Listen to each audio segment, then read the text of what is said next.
try always live below our means, which is extremely important. If that's that has to be the number one piece of advice I give people who are just starting their investing journey, their financial journey. Welcome back to the S Factor, everyone. My name is Adrian. I run a investing YouTube channel called Passive Income Investing, and my success factor is complete honesty and transparency.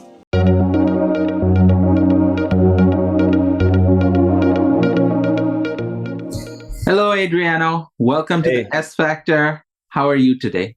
Hey, Tarek. I'm doing good. How are you? I'm doing very well.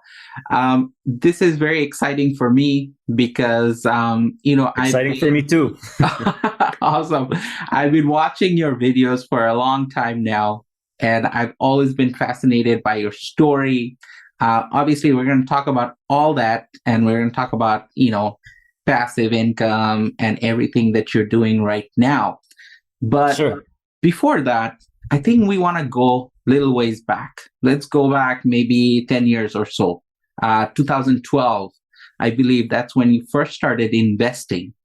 Yeah. So tell us about that journey. And I think before that, I think we should preface this entire discussion to say that this is not financial advice. This is just your story, telling us what you have done, what you have found success in. And people should, consult with like a certified financial advisor if they're moving forward with their own financial decisions. Sure. So, 2010 is when I got married, August 2010. So, like normal, couples usually do, we were saving and for our condo down payment. So it's really until 2012 where I started dabbling with the stock market on my own, completely on my own. So at that time, I still had, my wife and I both had RSPs, which, very, very common, but we had that with investment advisor, like most people. So I was initially with Investors Group, but then my wife was with London Life, which is a division of Great-West Life, very big insurance company in Canada. And just to make things simple, we went all with Great-West Life. So we basically had, RSP just in mutual funds in 2010. But in 2012 is when I started just dabbling a little bit for fun. It all started kind of for fun on the stock market. So it started it starts for how it starts usually, right? Just dabbling with single stocks. So things like, back in the day, the hot stock in Canada was, of course, things like BlackBerry, Air Canada, Bombardier. I'm just looking through my old stock lists here, and it's very cringeworthy because it's not the style of investing I do. It's completely different now. But basically just trying to buy something that's very, very cheap and with the intention of maybe flipping it. So it wasn't, now that I think about it, it wasn't really investing. It's more of speculating. Big difference between the two. But of course, at that time, I had no idea the difference, right? So it's really in 2012 where I started.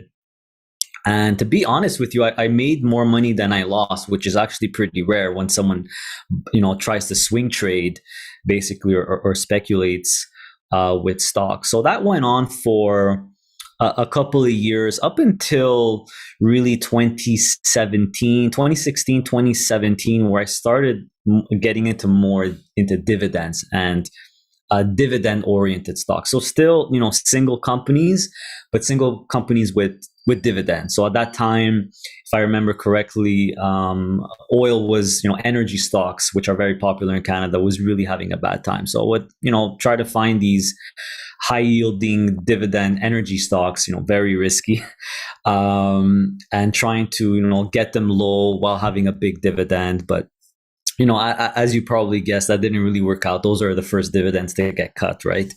On single stocks that are not producing enough cash flow, right? So that's another important lesson I learned in 2016, 2017. But I kind of stuck to it. And all the while, I would say between 2012 and 2018, most of our disposable income, because my wife and I had pretty decent, really good tech jobs. and we decided not to have kids, so we did have quite a bit of disposable income. So I was still investing mostly just for fun. So most of the disposable income actually went to our mortgage. So that's really a really big and important part of our story. That's something looking back on, it's something really smart that we did. So we always always live below our means, which is extremely important. If that's that has to be the number one piece of advice I give people who are just starting their investing journey, their financial journey, or starting their career. Always live below your means. Have as much disposable income as you can. So we did quite well in our IT careers, and you could see all of it in LinkedIn. Getting promotions every 2 years or something. We worked for a big IT company in Canada called CGI. So most, if not all, of our disposable income went to paying down our mortgage. So our 20-year mortgage was paid off in 2018. So we paid a 20-year mortgage in 7 years. So that's a very, very smart thing that we did early on. And once that mortgage was paid, then I really started getting serious about figuring out what to do with all the disposable income. And that's when I started researching more and more into investing in this, which gradually, basically we ended up with the style of investing that we do now, the income style. So that really started once the mortgage was paid off, because I had to figure out, okay, what am I going to do with all this disposable income? So I started doing the research, and then I discovered, that the style of investing that I currently do now. So hopefully this was a good, I don't want to bore you too much. It's not an extraordinarily special story. It's just, I would say we were very responsible. And the key thing is that we decided to, live below our means, not splurge. We always bought used cars. We went on vacation every year, but we didn't go crazy. We always were very responsible and really decided to put the bulk of our disposable income towards getting rid of that mortgage, which really helped accelerate our journey. I'm not bored at all, actually. This is very fascinating. One of the things you said, and I really resonate with, is living below your means. Very important. Yeah. I think that is the only way that you can squeeze out some disposable income, some income which you can pay down your mortgage, pay down your debt, your student debt, whatever it may be, because then you have more money for investing, right? It sounds very simple, but obviously it's not. So it's the key. Yeah, sure. It's the key. So this actually brings me to a very interesting point here. And I want to focus on this, is that, you are married. Both of you had to be on the same page in order to get these things done. So are these conversations, did you have these conversations while you guys were dating, or is this something that you sort of matured into as you, got married and had a mortgage and had all these things? That's a very good point that you make also. I hear a lot of, I have friends that, date and they're seriously dating for years and they have their stuff completely separate. They never even have the conversation. These conversations happened way before we got married, way before we got engaged even. So, if you look at the number one cause of divorce and separation, it's actually not infidelity, it's money problems. So this was very, very important to me, for both of us actually, because growing up, we did see our parents struggle with money, not have the greatest communication about the finances. So I grew up with that. So it was very important to me that, I not repeat that example, and right from the get-go be completely honest and talk about our financials, make sure we're on the same page, right? You got to make sure you have the same goals financially, you're on the same page. So yeah, that's very important. So this started way before we got married, even got engaged even. Excellent. And you bring up a very important point, is that financial literacy is so rare, especially for kids. And as we grow up, we got to learn everything on our own. So I think one of the motivations for you was not to make the same mistakes as your parents, let's say.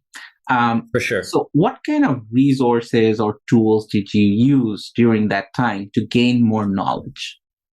That's a good question. So back, obviously the internet is going to be number one, but common sense is really your number one tool. I would say it's like we discussed earlier. It's not exactly rocket science, right? You have to live below your means. Once you accomplish that, and you're putting aside 10, 20, 30% of your paycheck, you're already way ahead of most people. It's unfortunate to say that, but it's the truth. Most people don't really learn money management skills.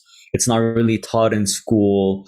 In high school, economics was my favorite course, and that was the course I scored the highest on. I think I got 100 on my midterm. I'll never forget that.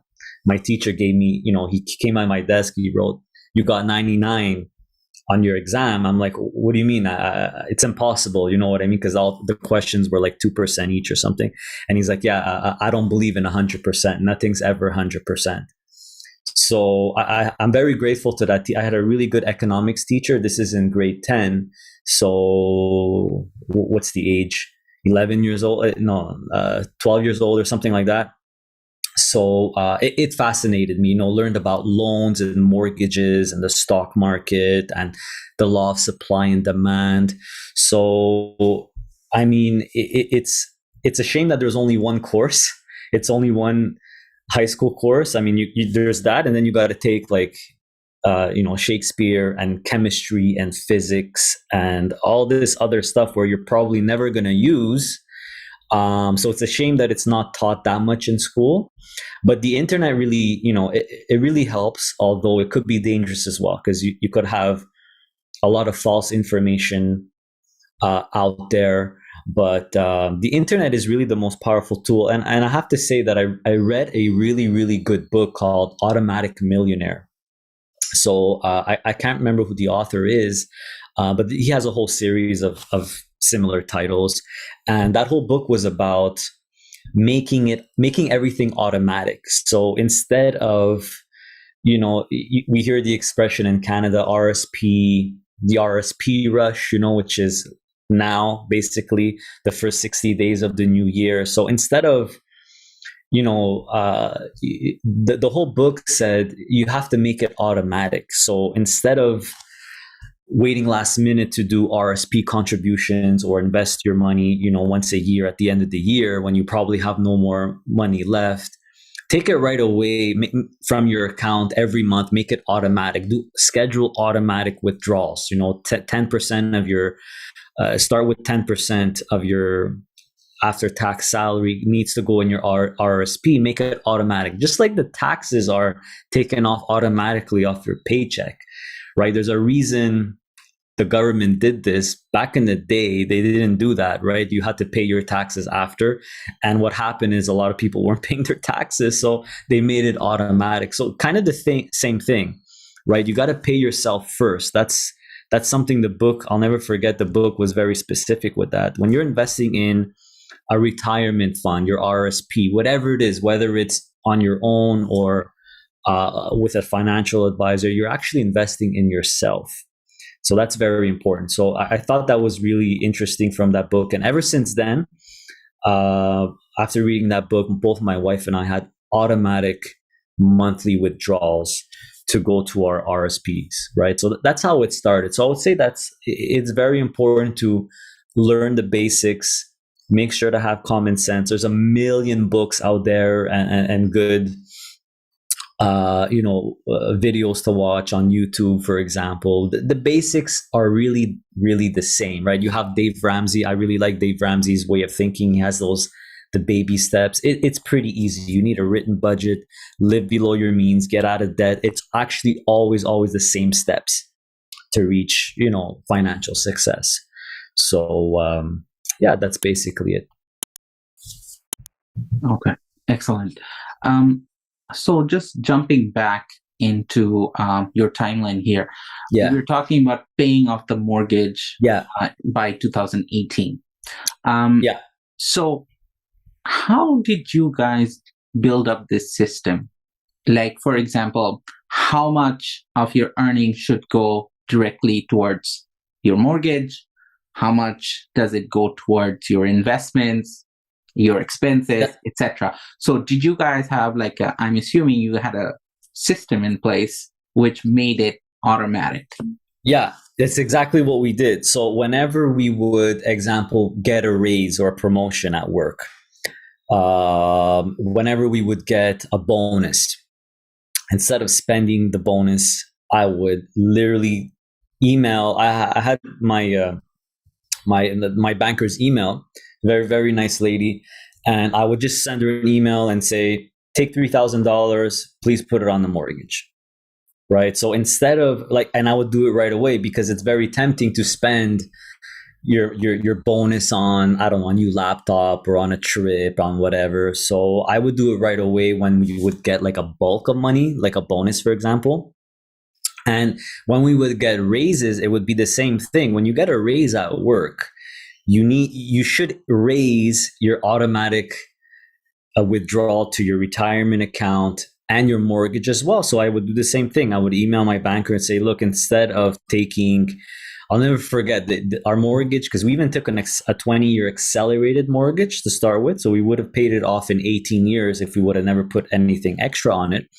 But make sure, you keep an open line of communication with your bank or whoever you have your mortgage with, because you should be able to add or throw money at it whenever you want, right? So we stuck with the automatic process when it came to getting raises at work. So I would just email the banker and say, look, instead of taking $350 a week on my mortgage, bump it up to $375, and then we would get another raise, bump it up to $400, $425, and I think if I remember correctly, this is a while ago, we were starting with something like $350, $360 a week, our mortgage payment, and at the end we were at, I think, $550 or $575 a week.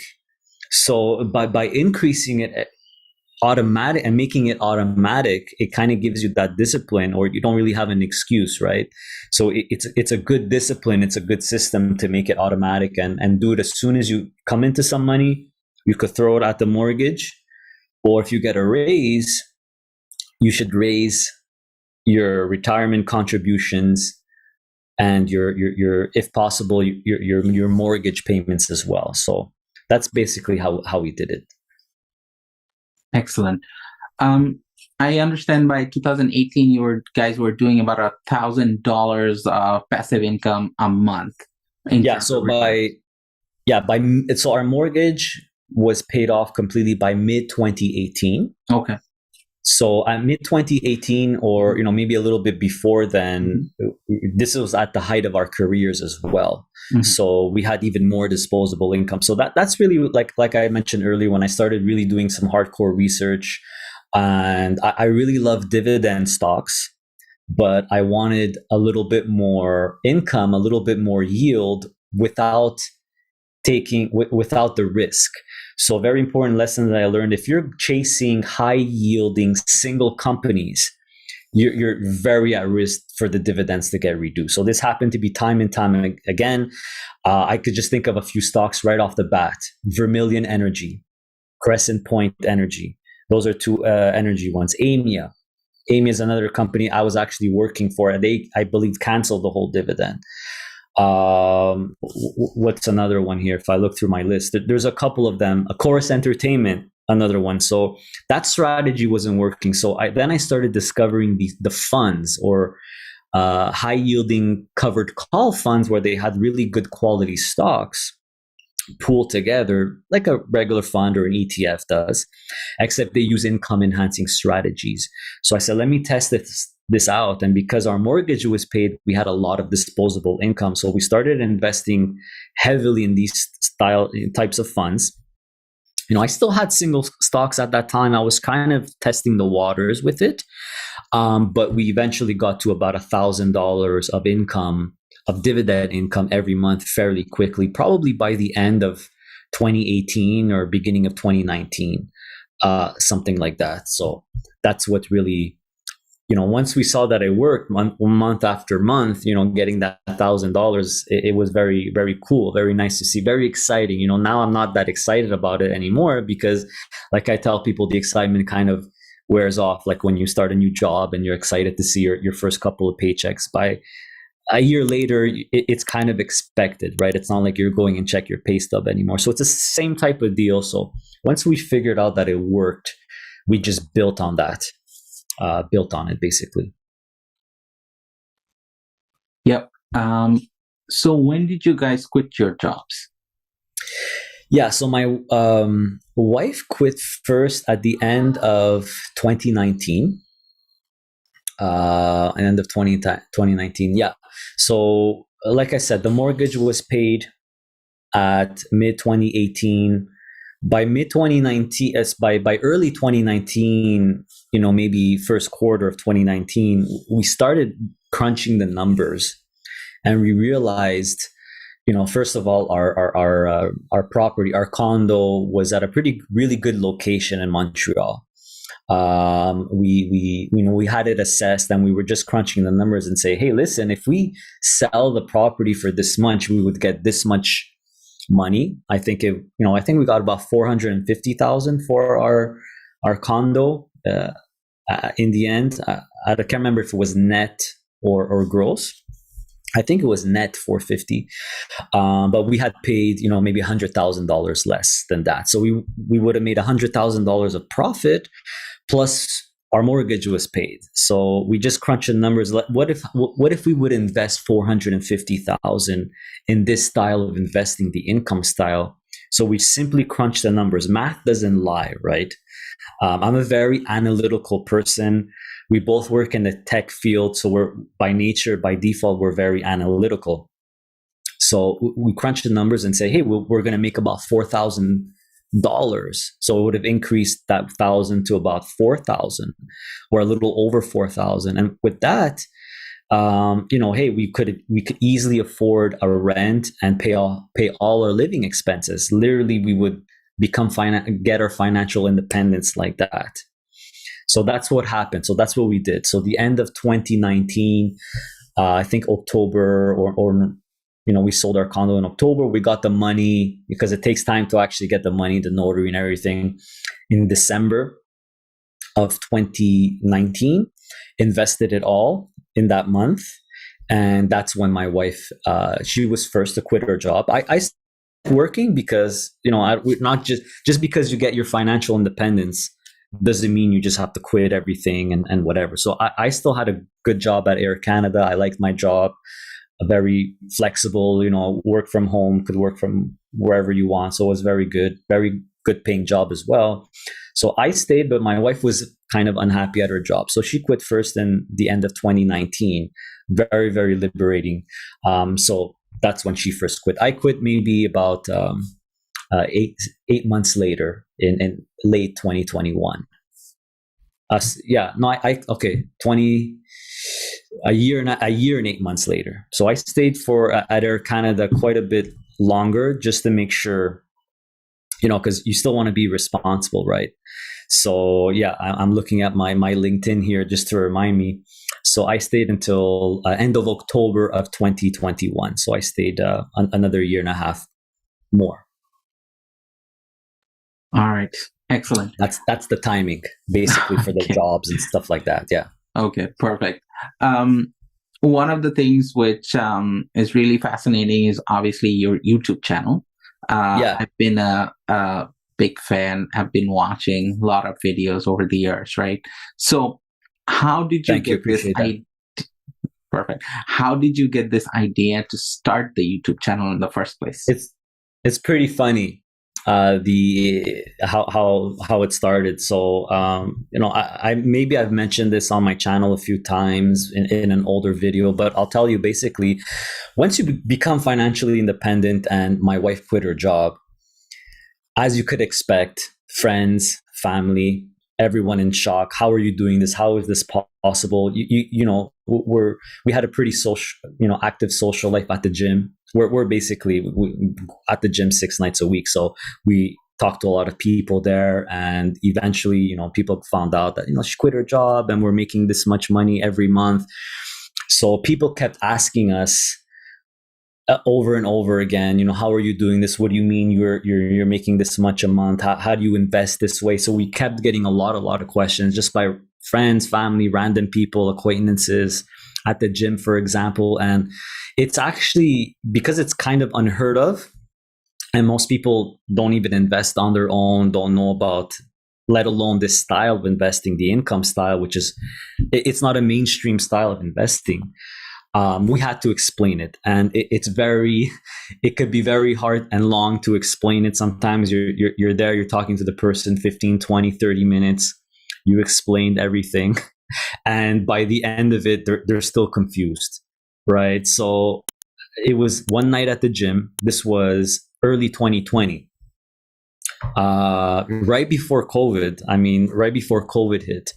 And my wife and I started talking in the car at the gym. He's like, you know what? Maybe we should just start our own YouTube channel and film us explaining it and going over it, so that when someone asks, we could just refer them to the YouTube channel. So it was more like a time-saving efficiency thing for us, because we kept explaining it to people. It took so much time, and then they didn't really, understand it anyway. So it took up a lot of our time. Not to say that we don't like to talk to people, but we just figured this would be an efficient way. So we started mulling around with the idea. She started looking into things and YouTube, and luckily we had a tech background, so it was pretty easy for us to get started, because we had no experience whatsoever with starting a channel and filming videos. If you look at my first videos, I cringe when I watch them. They're really, really bad. But that's how it actually started. The idea started, and then 2 months later in March, COVID hit. And, we were locked down and stuck inside. And then we really didn't have an excuse to start the channel, because we were just so bored at home. So that's how it actually started. Awesome. And I'm glad you guys have started, because you know what, it has helped a lot of people. Yeah. Similar to myself, obviously, if not anything else, but just, planting those seeds in your mindset that this is possible, and you just gotta, get everything organized in order to get this thing done. Right. So, yeah. I will say also, sorry to cut you off, I will say that the key, and we owe it all, that thanks to financial independence. That's an important thing people don't realize. If we weren't if my wife was still working, for example, if we didn't have that income stream, we wouldn't have time to make a YouTube channel. We were very busy with her. So this is why I preach, and I always talk about the importance of financial independence and FIRE. A lot of people focus too much on the R, on the retirement, FIRE, financial independence, retire early. Focus on financial independence, because just because you're financially independent doesn't mean you're going to stop working and just watch TV all day for the next 30 years of your life. It's actually when life 2.0, the freedom life, starts. The best part of your life starts. So this is why I'm always pushing financial independence, and such a beautiful thing, because it gives you the freedom to actually do whatever you want to do in life. And most people typically tend to do good things to help people, right? Whether it's you could start your own business, you could do a hobby, you could volunteer, you could do a lot of great things that you really didn't even have the time or didn't think of, because you're in the rat race. You're paying off your mortgage and your debt, and you're working, et cetera, et cetera. So the channel was literally created because of financial independence. I just want to make sure that's an important point to remember, right? So we owe it all to that, basically. Yes, and I love the concept of financial independence. And speaking of which, let's talk a bit about your website. Of course, Sure. we'll link it in the description below. But you guys offer a digital product to help sort of people, do their financial planning and such. So tell us a bit about that digital product. Yeah, so that's another funny story. That digital product is just something I created for myself, without the intention of it. Just like the YouTube channel, didn't have any intention about making money off of it. It was just like I explained earlier, just to be more efficient, so we could just send people there. Never in a million years. We didn't even know how to make money on YouTube, how much subscribers you needed, any of that stuff. We just winged it, right? We were kind of doing it for fun. So the digital product is really an Excel sheet that I started for myself to keep track of all these different funds, all these high yield funds, and I would put filters. So I used Excel my whole career. So I was pretty decent with Excel. So it was just an easy way for me to reference different funds from, Vanguard and BMO and all kinds of, there was so many of them on the Canadian market, on the US market. And after that, we decided, we'll send it to a few people just like that. And they really loved it. And then we decided, let's try to do a digital product out of it. Why not? Right? We're still capitalists at heart. So the digital product is really, the way I like to describe it, it's a companion tool or a reference tool to help you build a portfolio. It's not going to tell you what to invest in. It's, you know what I mean? It's not financial advice. It's more like a financial tool. And it evolved from there. Now it's on version 4. I'm working on version 5. And it got bigger and bigger. And I tried to make it better and better with how you research the funds. I have sample portfolios now as well, which people really, really love. They have a sample portfolio that they could, maybe have as an example. And I also do the American stock market. So I do Canadian stock market, American stock market. Those are the ones I know. I don't know the European ones or the ones outside North America. So the product is just for Canadian and US stock market, but it's good for whatever your style of investing is. So there's dividend portfolios, there's growth portfolios, and there's income portfolios as well, which is what I do. So it's just a companion tool or a reference guide to help you figure out how to build your own perfect stock portfolio. So I say it all the time. I don't think my investing style is the best. I will never claim that. What I claim is that it's the best for me. It's up to you to figure out what the best investing strategy is. Investing is very subjective. It's like, what's your favorite food, or what's your favorite exercise, or what do you do to keep in shape, right? It's very, very subjective. Everyone has different goals and aspirations, and investing is that way. So this is why I hate when people say, this is the best ETF, or the best doesn't exist for me when it comes to investing. So that's what the digital product really is. It's kind of a little tool to, instead of getting completely inundated with information on the internet about this fund and that fund, I try to put it all compact so you could do your research. And of course, it doesn't have all the funds out there, but it has most of the key funds in Canada, in the US, that will help you build a portfolio. So that's basically what the digital product is, or what it became anyway. Awesome. Adriano, thank you so much for your time today. I really appreciate No problem. that. My pleasure. Obviously, we will link your website. We'll have your YouTube channel linked in the description below. Is there any other way that people can reach you?